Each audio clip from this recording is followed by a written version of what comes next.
Muy buenas y bienvenidas a este taller de Batch Cooking sin fliparse. Bien, en este vídeo lo que quiero compartirte es un poco cuál es la metodología, qué es lo que vamos a aprender, cómo lo vamos a implementar antes de que nos veamos en unos días ya directamente en la cocina. Así este tiempito lo puedes ver tranquilamente desde tu casa y luego el día que nos juntemos en directo y en vivo, ya sea con los cuchillos, ya sea con nuestra cocina, con nuestras preparaciones y dejemos así el menú de la semana preparado. Bien, déjame contarte que el término batch cooking en realidad es un término que ya nuestras abuelas implementaban sin saber bien lo que era, cuando cocinaban por ahí estas cantidades industriales de quizás lentejas o de guisos o de estofados. Pero la problemática de esas preparaciones es que en realidad al hacer tanto nosotros congelábamos raciones y está muy bien porque al final es simplemente sacar y calentar, pero teníamos de un mismo plato para poder comer siempre lo mismo, ¿no? No teníamos posibilidad quizás de cambiar o de modificar aquello que nosotros teníamos en el congelador. Por eso, una forma de modernizar esta filosofía o esta metodología es preparar bases o tener recursos en la nevera que nos permiten montar un plato según lo que nosotros querramos en ese momento. Porque muchas veces, no sé si te pasará, que cuando uno tiene ya preparado algo en la nevera, hay veces que no le apetece comer eso, bien sea porque ha cambiado la temperatura, bien sea porque ese día a lo mejor hay algo de lo que tiene el plato que no nos apetece, etcétera. Así de cambiantes somos los seres humanos. Entonces, a mí me viene mejor, y por eso es lo que enseño en el taller, tener bases que yo pueda combinar. Y ahí entra un concepto que a mí me gusta transmitir y seguramente lo vas a ver cuando preparemos las comidas dentro del taller en la cocina, vas a ver que yo cocino bastante simple de sabor para poder luego realzar los sabores de otras maneras, es decir, con salsas, con aliños o en el momento que vayamos a consumirlos, ahí condimentarlos para entonces tener ese recurso que nos pueda dar juego para preparar varios platos a la vez. Te pongo un ejemplo. Si nosotros tenemos un arroz muy simple preparado, nos puede valer para hacer unos crepes, si lo trituramos, nos puede valer para hacer una ensalada, nos puede valer para hacer si hacemos un falso risotto, y para cada una de esas preparaciones agregaremos los condimentos en el momento de la preparación, pero quizás los 20 minutos que tarde el arroz en cocinarse ya los tenemos ahorrados, ¿no? Porque ya lo tenemos cocido y guardado en nuestra nevera. Así con otros recursos que veremos en el taller.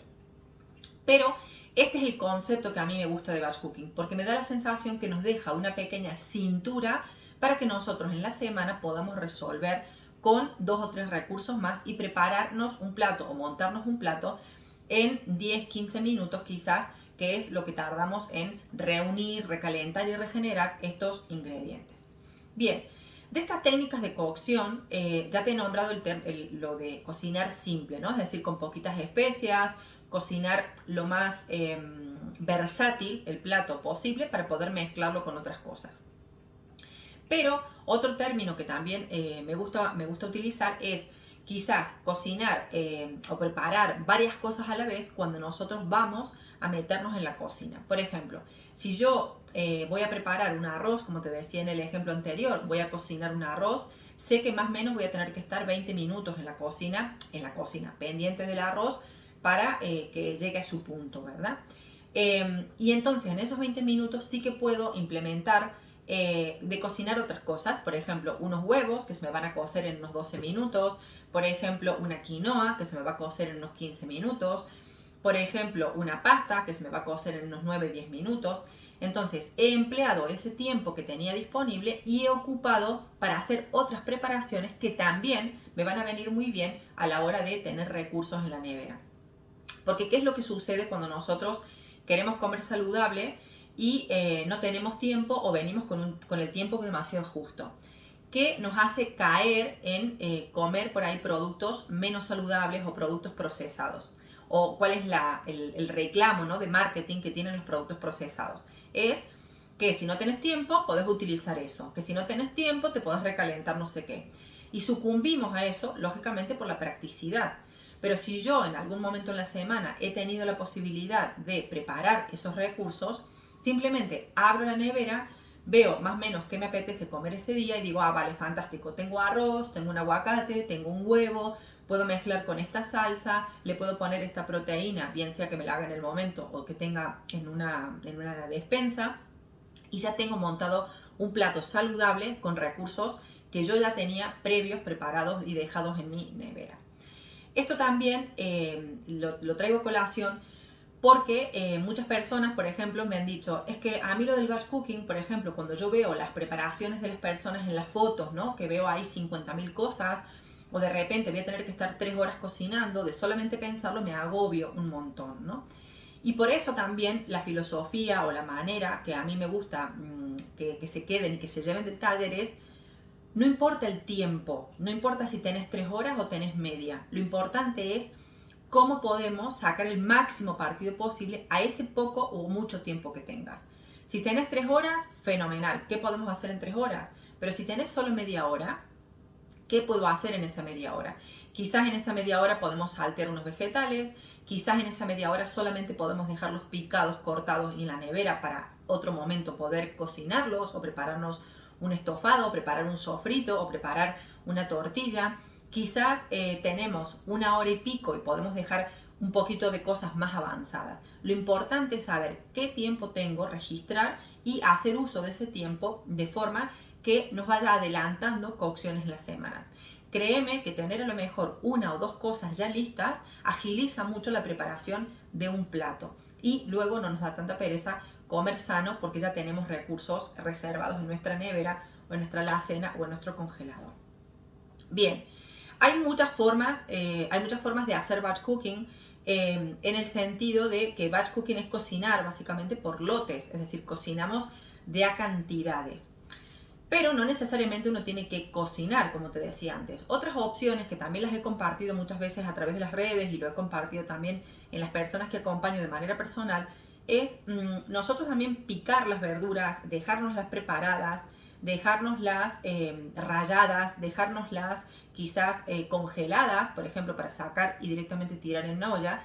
Eso también forma parte del batch cooking, porque lo que tratamos es, como te decía anteriormente, y perdón que me esté repitiendo un montón, es tener recursos listos para ser utilizados y que yo en ese momento no tenga que picar, no tenga que limpiar, no tenga que poner la cocina vuelto un Cristo por todas las cosas que supone. Es decir, ya tengo algunos recursos en mi nevera que simplemente le voy a dar 2-3 toques, 2-3 pases o una cocción y ya con eso tengo preparado todo. No te venden en el supermercado los champiñones laminados, no te venden en el supermercado las zanahorias cortadas, no te venden en el supermercado la zanahoria ya rallada, porque son adelantos de las preparaciones que nos dan pereza, porque la zanahoria hay que pelarla, hay que picarla, hay que rallarla, etc. Pero si te lo venden hecho, uno va y lo compra y si uno se fija el precio del kilo de esa preparación o esa preparación previa, aumenta considerablemente con respecto a comprar la zanahoria entera, ¿no? Para poder trabajarla.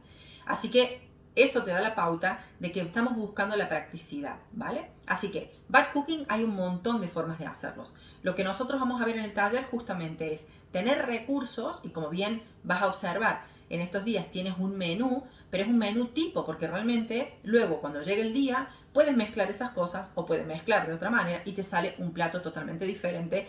Y créeme que es así porque las personas que han hecho los talleres anteriores han mezclado otras cosas distintas y les han salido platos verdaderamente deliciosos con la propuesta que les he hecho.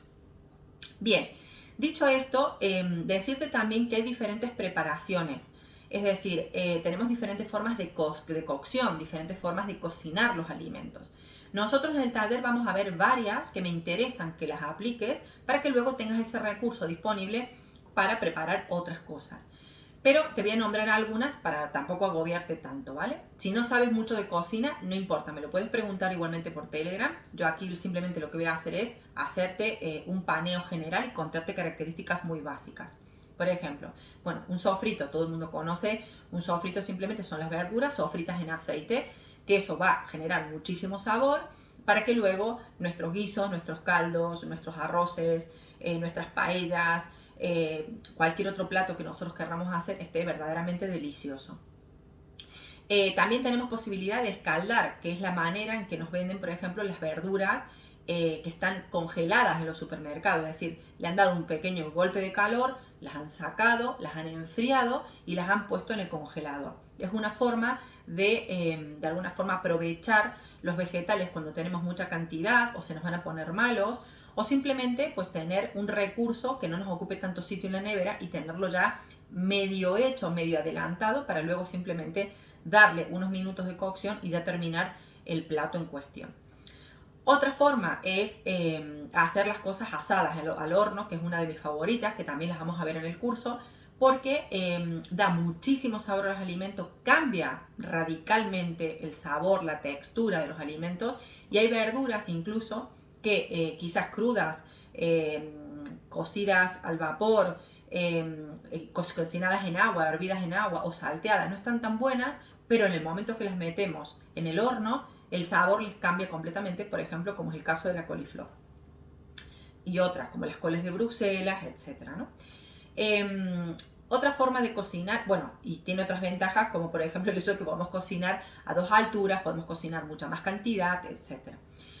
Otra de las formas de cocción al papillote, que es una manera de cocinar en su propio jugo pescados, carnes, verduras, que lo que hacemos es simplemente cerrar en un paquetito o vienen unos moldes ahora de silicona, cerrar todo eso para que se concentre el calor, se conserve ahí el calor dentro y se cocine con su propia humedad, sus propios sabores y sus propios jugos, con lo cual queda algo muy sabroso, algo muy jugoso y que se deshace, ¿no? que se desmigaje y se deshace. Los pescados de esa manera, por ejemplo, quedan brutales. Luego tenemos otras formas, como por ejemplo los salteados, que tenemos la referencia o lo que más nos podemos observar es, por ejemplo, la comida asiática, donde en un wok hacen una cocción muy cortita con una materia grasa, que puede ser aceites, que pueden ser mantequilla, que puede ser ghee, que nos permite darle mucho sabor, que los vegetales queden crujientes, y es una forma de comer vegetales diferente a la que estamos acostumbrados, que es la típica, ¿no?, de cocinar al vapor o quizás hacerlos cocidos en agua, ¿no?, que vendrían a ser otras formas de cocción. Y luego pues tenemos la parte que no son cocciones en sí, sino simplemente que son de comer los vegetales en crudo, ¿no? Vegetales en crudo y en algunos casos algunos pescados, tipo el tartar, tipo el ceviche, que se comen los pescados crudos. Estas son las opciones por ahí que manejamos así en líneas generales de cocciones. Nosotros en el taller vamos a ver varias para que las puedas aplicar. Yo te las voy a mostrar, las vamos a hacer juntas, pero luego las vas a poder replicar quizás en con otros productos, con otros ingredientes, para que tengas otra variedad de platos para poder utilizarla. Bien, dicho esto, te voy a contar rápidamente algunos aliados del batch cooking. Lo que pasa es que esto es algo que no todas las personas lo aplican, y yo lo entiendo porque a mí en este caso personal ahora, en mi vida actual, también me pasa, donde normalmente como aliados tenemos eso, ¿no? Si nosotros planificamos un menú, tenemos la posibilidad de armar una lista de la compra en función del menú y luego a partir de ahí nosotros hacer las preparaciones. Yo, primero porque la creatividad me surge más fácilmente, otra cosa, tampoco tengo mucho tiempo ahora mismo, lo que suelo hacer es simplemente bueno, me vas a escuchar aquí el horno, como verás estoy cocinando en el horno, lo que suelo hacer habitualmente es ver qué es lo que tengo en la nevera, porque más o menos siempre compro lo mismo, ver lo que tengo en la nevera y qué puedo preparar con eso o qué puedo hacer con eso, ¿no? Pero la lista de la compra es un recurso sumamente valioso, el menú es algo sumamente valioso si te sirve, con la finalidad de que puedas organizarte y ordenar. Pero si eso te va a dar más estrés, si eso te va a dar más agobio, entonces podemos dejarlo aparcado. Si uno tiene la creatividad como para abrir la nevera y decir, vale, ¿qué puedo mezclar? ¿Qué es lo que puedo hacer? Nos da mucha soltura, nos da mucha cintura, nos da mucha creatividad y nos deja la posibilidad de crear con lo que hay sin depender de una receta, sin tener que hacer una receta como al pie de la letra. Es verdad que si nosotros nos estamos iniciando en la cocina, si nos vemos un poco por ahí escasos de recursos, el tener un menú ya medio armado, organizado, nos va a dar la tranquilidad y nos va a dar un poco la estructura que necesitamos. Dependiendo cuál sea tu caso, Por eso he querido conformar un menú para que lo tengas, para que puedas orientarte y guiarte y no tanto dejarlo así, no al criterio de cada uno. Luego ya cada uno puede ir organizándolo según se organice, ¿no? Y otra de las cosas que quiero comentarte es que cada una de las propuestas que te he elaborado dentro del menú están pensadas para contribuir o para constituir la propuesta que Harvard hace del plato saludable, donde la mitad de nuestro plato son vegetales, una cuarta parte son carbohidratos provenientes de tubérculos, provenientes de cereales, y una cuarta parte es proteína, bien sea vegetal o animal, un poquito de grasa, y de esta manera tendremos un plato completo, ¿vale? He tratado de plantear esta estructura, digamos, a nivel visual, en cada uno de los platos que te he propuesto en el menú, con la intención de que te quede claro cómo tiene que ir un plato. Igualmente verás que en uno de los descargables tienes esta estructura del plato, te da como más opciones para que puedas identificarlo. A mí este recurso me gusta muchísimo porque es una forma muy visual, muy práctica de darnos cuenta qué nos está faltando en nuestro plato y es una herramienta fantástica para cuando estamos trabajando cambio de hábitos poder ver cómo convertir un plato favorito nuestro en un plato saludable. Vamos nosotros a hacer dentro del taller una salsa boloñesa y ese es el elemento, ese es quizás el ejemplo más hermoso porque en la salsa boloñesa podemos incluir muchas verduras, es una salsa que a muchas personas les encanta y es una salsa que admite muchas combinaciones, bien seas vegetariano, vegano o una persona omnívora, ¿no? Te da la opción de, una vez teniendo la base de la salsa, poder mezclarla con cualquier proteína y poder, lógicamente, incorporarle un cereal o incorporarle patatas o incorporarle más vegetales, en el caso de que utilicemos, por ejemplo, calabacín para hacer fideos, por ejemplo. Entonces, este tipo de estructura nos da la posibilidad de visualmente poder identificar qué le está faltando a nuestro plato y si hay un plato favorito que nosotros tengamos, pensar cómo puedo versionarlo para que cumpla con estos requisitos y de esta manera no dejar de comer nutrientes tan importantes como los que vienen, nutrientes me refiero a fibras, minerales, vitaminas y demás, que vienen en las verduras. Bueno, no quiero extenderme mucho más con respecto a la teoría. Creo que con esto te he dado unas pinceladas como muy básicas sobre un poco mi filosofía y qué es lo que vamos a hacer en el taller. Decirte que quedan poquitos días para que nos metamos de lleno a la cocina. Si tienes dudas, tienes tu canal de Telegram para preguntarme lo que te haga falta o bien contestar los correos y te voy a estar del otro lado respondiéndote de manera personal. Y espero que el domingo ya nos veamos allí dentro, que podamos aprender un montón, que disfrutemos y te garantizo que te vas a quedar con la comida de la semana ya lista en tu nevera o al menos las bases para poder prepararte platos saludables. Así que nos vemos en la cocina.